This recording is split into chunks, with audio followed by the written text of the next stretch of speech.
Curious about the price of a Magic Online card? Try our searchable price guide on the right sidebar of any MTGOacademy.com page.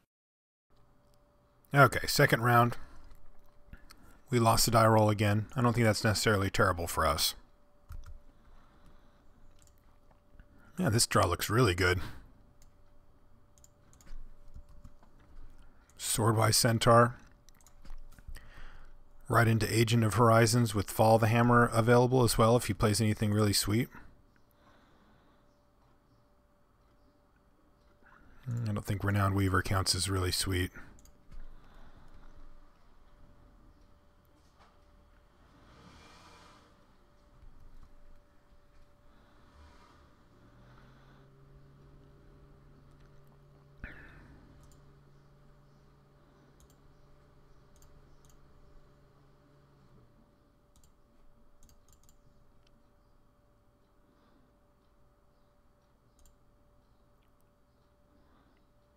Okay, he's going to use this turn to make his spider. That's fine.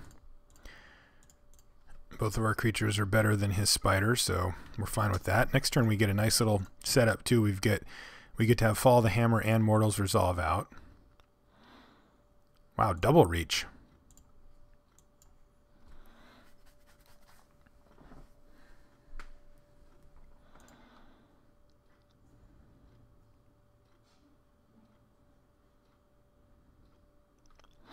I think I'm just going to play my Perforos' Emissary here, though. That can start attacking past that thing, and we don't have to use 2 of our spells just to kill this thing.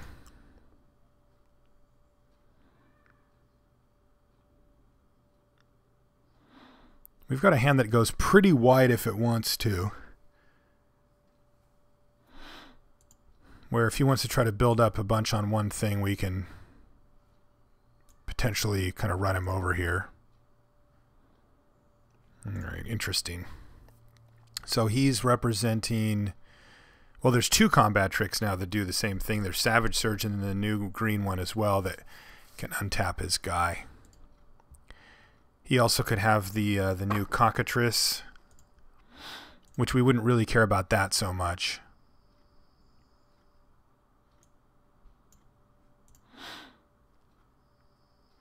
Well, either way, we get to build out our board here a bit. Next turn, we want a Flurry of Horns. The question is, do we want to use Mortal's Resolve just to save one of these guys? Like, assuming he untaps this thing and blocks, do we want to use Mortal's Resolve to get in for 6 damage and just save a creature? We still get to play Reckless Reveler after that. Yeah, I think either way, even if we lose a creature or not, let's see what he has here.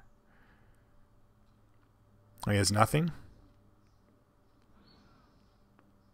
I would be pretty... Yeah, I'm fine with that. Okay. Let's Reckless Reveler.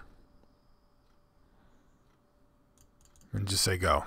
Okay, yeah, I don't know. I have no idea what happened there. He traded 3 damage for 9 damage.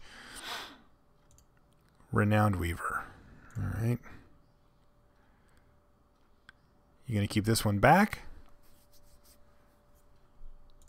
Or are you going to keep attacking? Keeping that one back.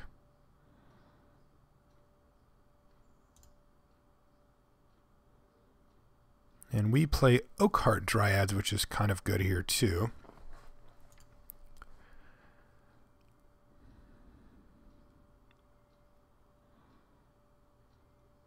So we can pump up Perforos' Emissary so that he can't double block it.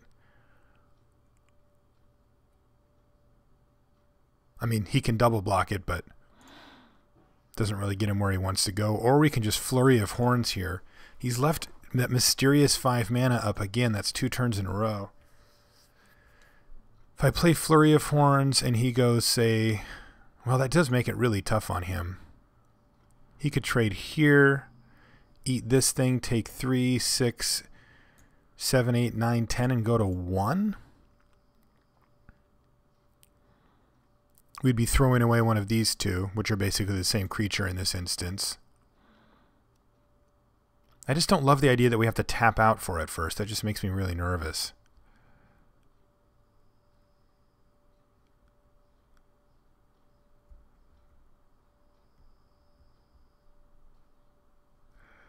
Using removal on this doesn't seem so great. Maybe what I do is just play O-Card Dryads, pump the Emissary, attack with everything. He can either go for a value block with Renowned Weaver, he can trade Renowned Weaver, and then he can eat one of these, and then I can Mortals Resolve it to save it. And then and then I'll have my whole board outside of maybe a Reckless Reveler, and then I can I think I like that, and then I can Flurry of Horns the next turn and try to finish him off.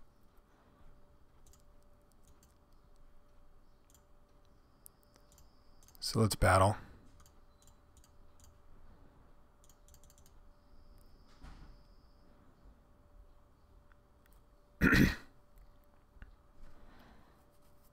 Still hasn't cast anything with that mana yet. So he wants to eat Swordwise Centaur with his Spider. And then is he just going to trade and take 7 here? Yeah, that is what he did. Okay. So let's Mortals Resolve to save our guy and preserve our board state. I think I like that better than just getting in for 1 extra damage. All right, he's got Colossal Heroics. Yeah, so that was the one that we were, I'm not going to say we were scared about it, but that was one that we were a little concerned with, being the other Savage Surge. Curious Follower, sure. He's still got 4 mana up. Wildfire Cerberus, that's interesting. So how does this work? If I play Flurry of Horns and attack with everything, I should be able to kill him barring something here. Otherwise, I can Fall of the Hammer, kill Kiora's Follower, attack with everything, and just kill him that way too. I think I'd rather just Flurry of Horns here. Because this poses problems for him as well.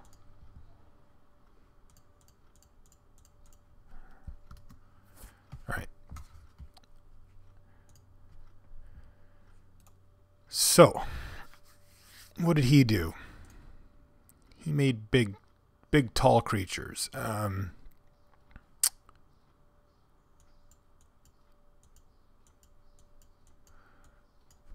Vulpine Goliath might be something that we're interested in here. I feel like we have this covered fairly well, and like Flurry of Horns does a pretty good job against the type of deck that he's playing.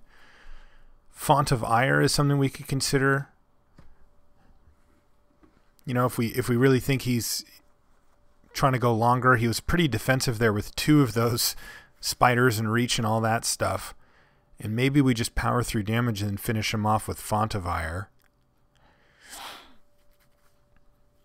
Cards like Dragon Mantle become good going into late game because we can throw them on like a Golden Hind that kind of did its job, and then battle, or maybe a Reckless Reveler, make him trade something, or Wayfinder or something like that.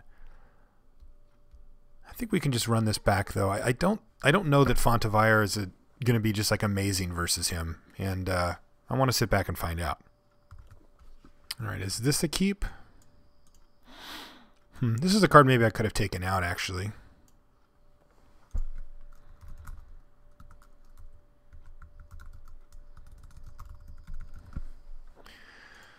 I'm going to keep this one though. I mean, we have one of our best cards. I think Flurry of Horns is one of our better cards. We have Wayfinder to find mana for Deathbell if we don't draw it, but man, Deathbell Raider does make me a little sketched out.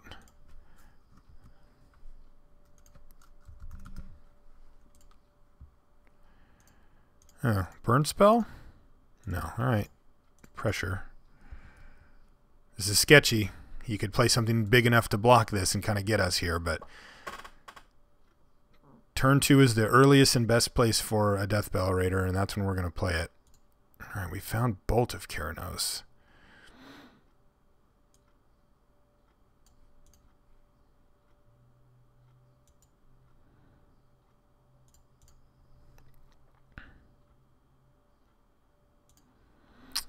The big question, we have 2 choices. We can kill either of these. I mean, Kiora's Follower is super good, but Wavecrash Triton can get really big and really annoying.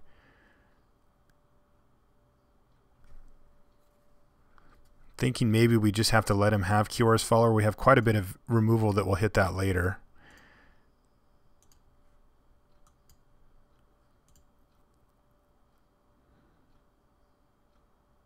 Mortal's Resolve.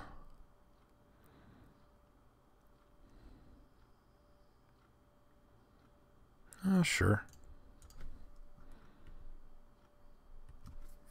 We can have Mortal's Resolve and play Wayfinder next turn. We might be able to get value from Mortal's Resolve if he plays like a 3/3 here.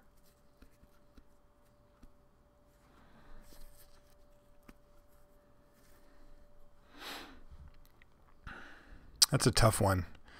Kior's Follower is just going to do serious work against us. But the fact is, Wavecrash Triton does as well, and it sits there and just blocks Deathbell Orator forever. And right now, this is where we're at. I think I need to pull this against these colors.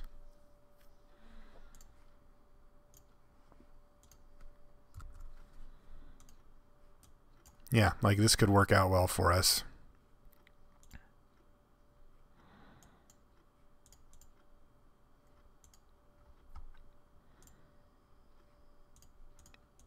Ugh, Magma Spray goes away. But we're going to try to sell this one as hard as we can. Yes. Gotcha. Take that all day. Now I'm already happy. Now Deathbell Orator did his job. If he dies, it's fine.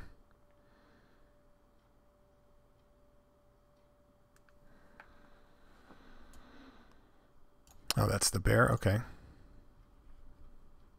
Of course you can. And he's going to make his Kior's Follower bigger, which makes perfect sense. And now he is finally going to get to just gobble up our Deathbell Orator. I think that means that I attack with... No, I guess not. Yeah, we're just sad face. You did it. Does this resolve? It does. Okay, I'll take that. The 3/3 Kior's Follower is definitely annoying, though. Gosh, can I just... I guess I do just have to start attacking here. I mean, this doesn't feel good. I could wait until I can Monstrous it 2 turns from now, but... Yeah, okay. I think I'm just going to hold on to Flurry of Horns. You know, I can try to wait till he makes a mistake. You know, if he decides to fight with something that he shouldn't or whatever, and I can punish him on the backswing. Alright, let's block here, just in case he has the draw cards combat trick spell thing. Snake of the Golden Grove. I would not like to put counters on it. You may have your 4 life back. All right, he's down to 2 here. Let's fight. You bet. And I'm just going to have him take 4 here. Play Blade Tuskboar and say go. I like the idea of having him take 8 there, but if he has a bounce spell, he had 2 mana left, he could have Voyage's End or Hubris and just bounce our creature, and then we just have nothing. And this way, it's like, now at least we've got a board here. All right, I am going to attempt a trade here.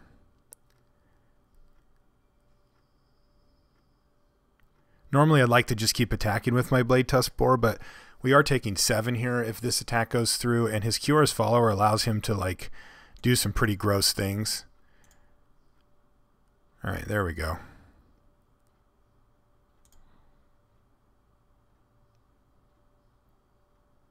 So these things can't really attack, but I should be able to get through with this guy. And I can hit him for 8, and then I can take 7 on the crackback. Yeah, that's just annoying. The way that the math works out is just really annoying. I guess I could just cast both of these post-combat.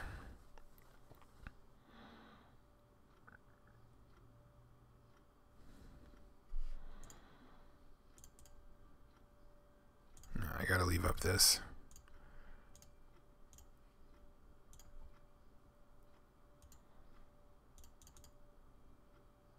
Okay, so he's not going to block. So I have two choices here. I can monstrous right here and take half of his life potentially, and unless of course he has a bounce spell, in which case I'm just pretty much too far behind to survive. But if he doesn't, he hits me for 7 on the crackback, and he can't really attack with both because then I get to attack him back and kill him. But if he has a bounce spell, if he has any pump spell that can get 2 power through, any bestow creature basically, then I'm just dead. So I don't think I can take that risk.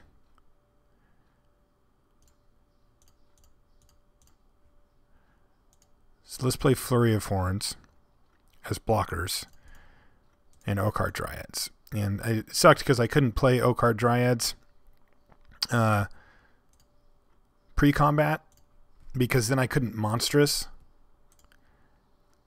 and he could double block. And this is the most important creature here. He says 1-time aerial formation. Ugh, that would be dirty. I mean, he's got 2 times probably. I'm not really going to be able to assemble lethal here. Nimbus Naiad, 6/6. Yeah, see, this is where things just get ugly for us.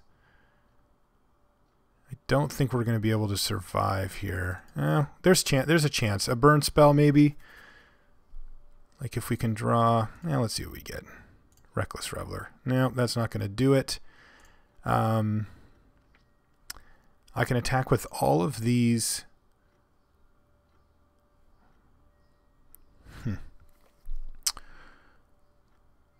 What happens if I attack with everything? He chump blocks. He takes 6, we die. If I attack with all of these, he takes 4. He gets to eat a creature. And I need to leave up 7, so I can't cast this. So yeah, I can just do basically nothing here. So go.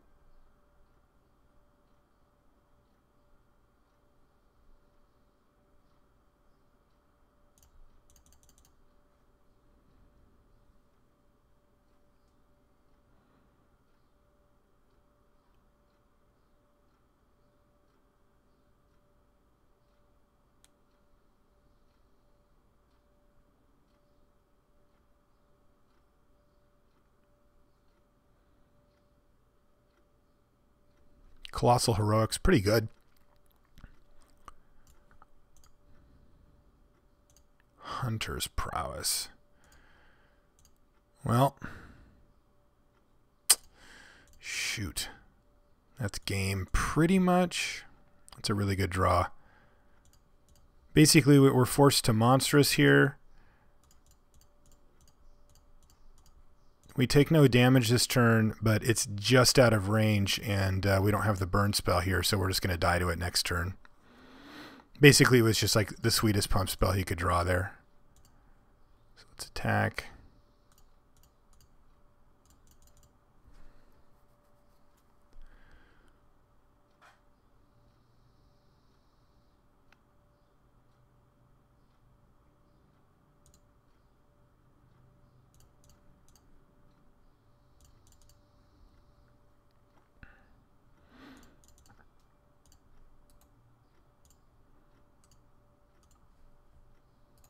All right, so he drew well there. He went Nimbus Naiad into big pump spell, and that was pretty much exactly what he wanted. So it happens. We have to now figure out how to play around it. We could play Desecration Plague, as those are kind of the cards that he can use to get ahead of us, but I don't really think that that's the best way to do this. I think I like taking out Deathbell Orator and putting in Font of Ire, though. Maybe Nessian Demoloch.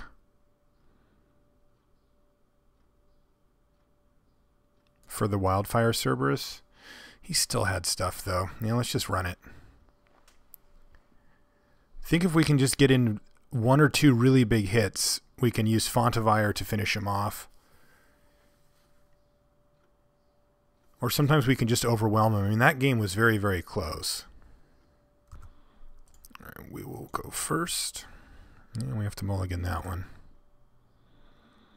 I got to mulligan that one too. This one's a keep. Play a forest. All right, well, we got to get lucky now. There's a chance that we have just a really good Anger of the Gods draw here. Our opponent has a bad one and we get to just kill him. But I think I can play some spells here and just start to try to beat him down. I mean, this is a pretty good cards we have in our hand.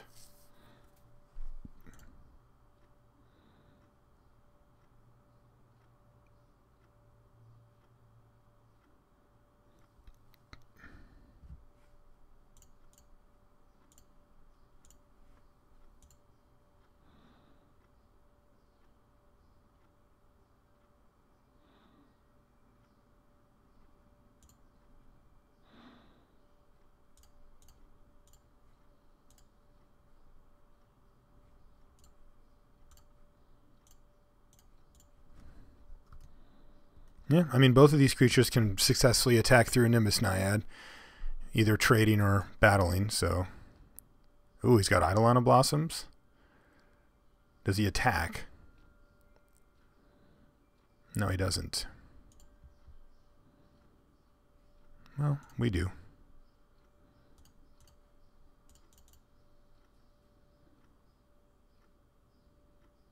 And do we want to save it? Probably just kill this thing.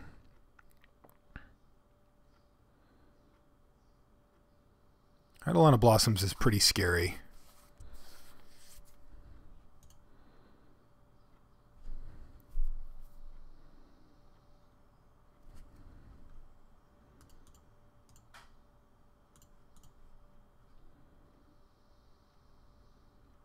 And then these trade.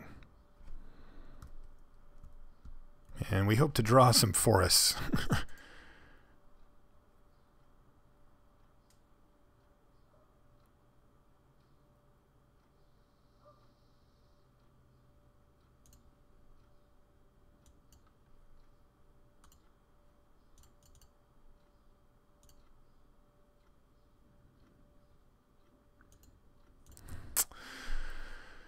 I don't think I can bring myself to do it. Sometimes you just need to Anger the Gods there to get this thing off because it's going to be a huge creature in a few minutes. But, man, killing our own Oakheart Dryad just feels like not a way to win. But, yeah, this is what we're dealing with here. But we can actually battle this. Yeah, we're on multiple 5-drops now, though, so this just isn't going to work. Ah! So close. Draw a forest there, and we are totally in business. We hit him for 5.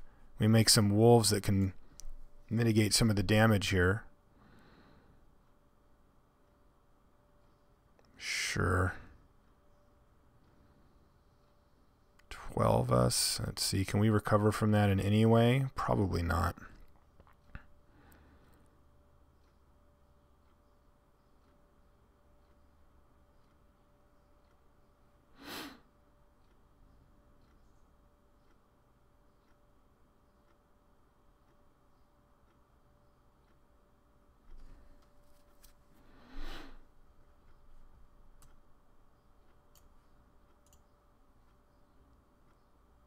Probably can't recover.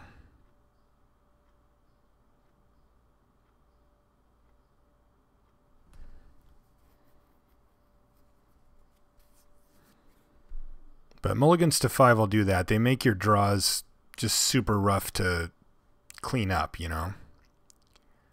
You need things to go kind of perfectly for you. Maybe not perfectly, but pretty close.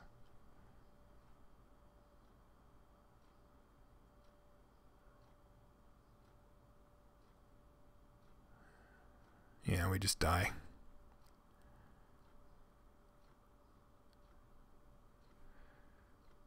That doesn't do anything. This thing has trample, so we can't block. All right, and that's going to do it. So we couldn't quite make the finals with that deck. It was close. I think if we If we don't mulligan, we probably have a decent chance in that game. But key point there being, do we wrath away? Do we 2-for-1 ourselves to get rid of Staunch-Hearted Warrior when we know that it's probably going to get big? I decided not to, on the thinking that I could draw a forest or whatever and just sort of go blow for blow with the thing. Because we can, I mean, man, if we get Raised by Wolves down, it gives +1/+1 to the guy for his constellation ability, and then also it gives him whatever, +100/+100. We get to really fight and have 2 wolves sitting in the background as well. And usually Staunch-Hearted Warrior ends up just being some big kind of dumb creature, right? Like it's like, oh, it's an 8/8 that doesn't have trample, doesn't have flying, just sits there and tries to hit you, after they've done combat tricks or whatever. So yeah, I think for us though, it could have been correct to do it that way. He had 6 cards in hand though, and we were passing it back to him with 7 when we made that play. So it's not likely that he's going to have other stuff too. It's just that was the one he had at the time. So anyway, if you guys, would like to send me an email for feedback, it's lr@lrcast.com. If you want to follow me on Twitter, my name is Marshall_LR. And for all things limited resources, lrcast.com is where you want to go. See you.